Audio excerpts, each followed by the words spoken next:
ও বেরাদার ভাই মুসলমান, ওই আমার নবী পাকের উম্মতিরা একটুকু লক্ষ্য করে শুনবেন বাবারে।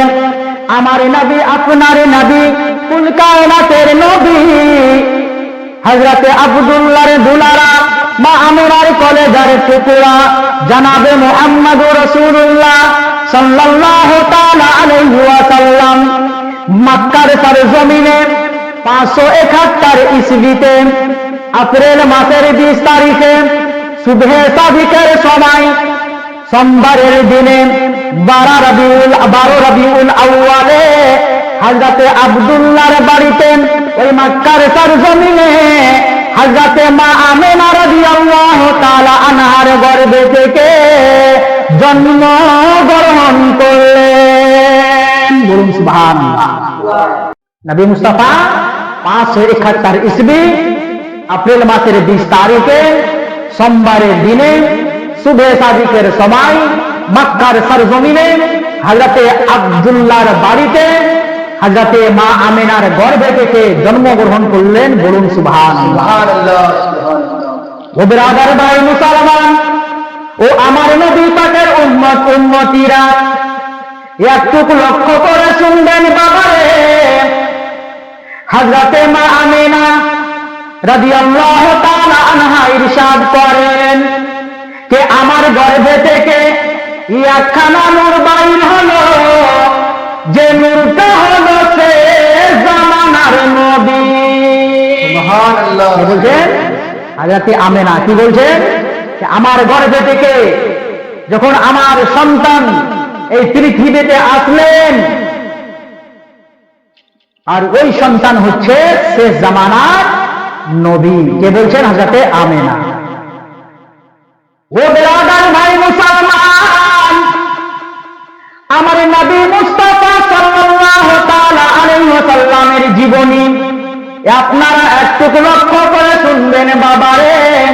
যখন আপনারা একটুকু লক্ষ্য করে শুনবেন, আপনারা ভালোভাবে বুঝতে পারবেন। আপনারা নবী মুস্তাফা সাল্লাল্লাহু তাআলা আলাইহি ওয়াসাল্লামের আনবান শানকে মনে রাখতে পারবেন। কিন্তু একটু আপনাকে কান লাগিয়ে শুনতে হবে। হযরতে আমিনা রাদিয়াল্লাহু তাআলা আনহা বলেন, যখন আমার বাড়িতে আমার লাল যখন জন্মগ্রহণ করেননি, তো আমার লালের আমার বাড়ির আসার পূর্বে আমার ঘর অন্ধকার ছিল। কিন্তু যখন আমার বাড়িতে আমার লাল আসলেন, তো আসার পরে পরে ওই নূরের আলোতে আমার ওই অন্ধকার ঘর আলো হয়ে গেল। যখন আমার লাল এই পৃথিবীতে আসেননি, তো আসার পূর্বে আমার ঘর অন্ধকার ছিল, আর যেমনই আমার সন্তান এই পৃথিবীতে আসলো, তো আমার ঘর ওই আমার সন্তানের নূরের আলোতে আলো হয়ে গেল। বলুন সুবহানাল্লাহ। সুবহানাল্লাহ। ও আমার নবী পাকের উম্মতিরা একটু লক্ষ্য করে শুনুন বাবাজি ভাই রে। হযরতে মা আমিনা রাদিয়াল্লাহু তাআলা আনহা ইরশাদ করেন যে যখন আমার বাড়িতে আমার সন্তান জন্মগ্রহণ করলেন, তো আমার শুধু ঘর আলো হয়নি, ওই মক্কার গলি গলি আলো হয়ে গেছিল। শুধু মক্কার গলি নয়, ওই মদিনার গলি গলি আমার লালের নূরে আলো হয়ে গেছিল। আর শুধু মদিনা নাই, ওই মদিনা থেকে যদি বা উপরে চেপে যদি বা মুলকে শাম যাওয়া হয়, তাহলে বাবারে 15 দিনকার রাস্তা। হযরতে মা আমিনা বলে যে যখন আমার লাল এই পৃথিবীতে আগমন হলো, যখন আমার লাল এই পৃথিবীতে আগমন করলো, তো আমার ওই লালের নূরেতে আমি মক্কার সরজমিনে আমার বাড়ি থেকে আমি মুলকে শাম দেখে নিলাম। আর ওই মুলকে শামের যে দেওয়ালগুলো ছিল, ওই দেওয়ালগুলো ওই নূরে আলো হয়ে গেছিল। বলুন সুবহানাল্লাহ। কে বলছে? হযরতে আমিনা রাদিয়াল্লাহু তাআলা আনহা বলেন ওই নবী যে নবীর নূরে হযরতে আমেনা মক্কা থেকে মুলকে শাম দেখে নিলেন, ওই নবীকে যদি বা কোনো ব্যক্তি নিজের মতন বলে তাহলে কি বলা ঠিক হবে বাবা? বলেন একটু, বলা ঠিক হবে না? বলা ঠিক হবে না। যদি বা কোনো ব্যক্তি বলে তাহলে ইয়ার থেকে বেআদব আর বেআক্কল এই পৃথিবীতে আর কেউ হবে না। যে ব্যক্তি নবীকে আমার মতন বলবে জানতে পারবেন তো ওই ব্যক্তি বেআদব, ওই ব্যক্তি হচ্ছে বেআক্কল। ও বিরাদার ভাই মুসলমান, হযরতে মা আমেনা রাদিয়াল্লাহু তাআলা আনহা বলেন যে যখন আমার লাল এই পৃথিবীতে আসলেন তো আমার লাল এবং জনাবে মুহাম্মদুর রাসূলুল্লাহ সাল্লাল্লাহু তাআলা আলাইহি ওয়াসাল্লাম খাতনার অবস্থায় এই দুনিয়াতে আসলেন। খাতনাকে কি বলি আমরা? আমরা নিজের ভাষায় কি বলি গো মুসলমান? একটা কথা বলেন, দেখবা আমাদের বাড়িতে দেখবা কারোর সন্তান হয়, কারোর ছেলে হয়, তাহলে ওই ছেলের আমরা কি দিই? মুসলমানি করি, খাতনা করি তো। কিন্তু নবী মুস্তাফার শান দেখুন, যে নবী মুস্তাফা যখন হযরতে মা আমেনার গর্ভে থেকে এই পৃথিবীতে আসলেন তো আমার নবী মুস্তাফা ওই খাতনার অবস্থায় এই দুনিয়াতে আসলেন। বলুন সুবহানাল্লাহ। আচ্ছা একটা কথা বলুন, যখন আমাদের বাড়িতে সন্তান আসে তো ওই সন্তানের আমরা কি করি? নাড়ি কাটি। কেন? ওই ছেলের মায়ের নারীর সঙ্গে যোগাযোগ থাকে, তো আমরা কি করি? ওই ছেলের নাড়ি কাটি আমাদের বাড়িতে যে ছেলে হয়, তাই তো? বুঝতে পারছেন তো? কিন্তু নবী মুস্তাফার শান শুনুন। হযরতে আমেনা রাদিয়াল্লাহু তাআলা আনহা বলেন যে যখন আমার গর্ভে থেকে আমার সন্তান এই পৃথিবীতে আসলো তো আমার সন্তানের নারী আমার নারী থেকে আলাদা ছিল। আমার নবী মুস্তাফা সাল্লাল্লাহু তাআলা আলাইহি ওয়াসাল্লামের নারী কাটা যায়নি। আমার নবী মুস্তাফা সাল্লাল্লাহু তাআলা আলাইহি ওয়াসাল্লামের নারী হযরতে মা আমেনার নারীর সঙ্গে কোনো যোগাযোগ ছিল না। তো নারী কাটার অবস্থায় নবী মুস্তাফা এই পৃথিবীতে আগমন করলেন।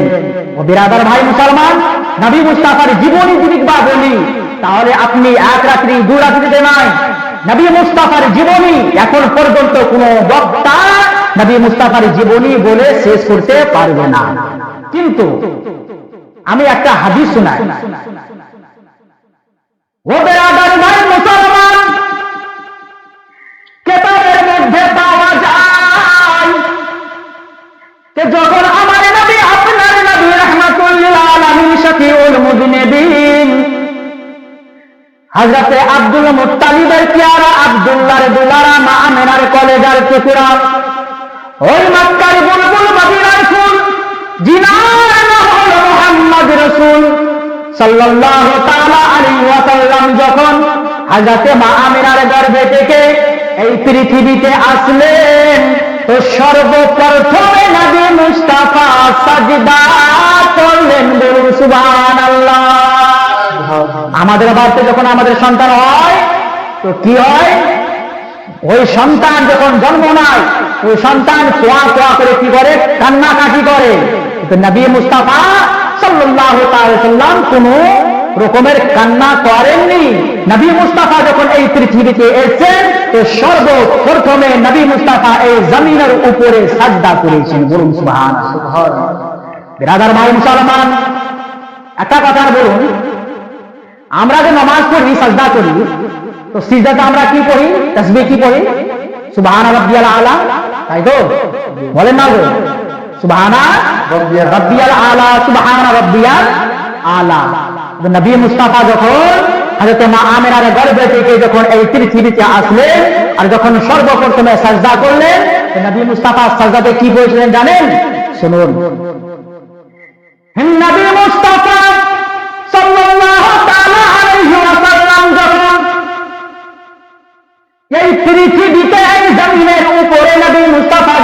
সাজদা করলেন। নবী মুস্তাফা সাজদাতে পড়েছিলেন, ইয়া রাব্বি হাবলি উম্মতি, ইয়া রাব্বি হাবলি উম্মতি, মাওলা গো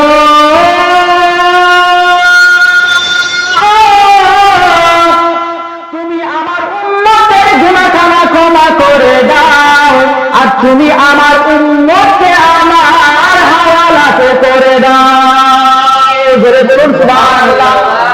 নবী কি বলছেন? মাওলা তুমি আমার উম্মতের গুনাহখানাকে ক্ষমা করে দাও, আমার উম্মতকে আমার হাওয়ালাতে করে দাও। বিরাদার ভাই মুসলমান, আমরা যদি বা নামাজ পড়ি বা আমরা দোয়া করি বা তাসবিহ পড়ি, তো আমরা নিজের জন্য দোয়া করি, নিজের সন্তানের জন্য দোয়া করি, নিজের মা বাবার জন্য দোয়া করি। তো সুবহানাল্লাহ সুবহানাল্লাহ।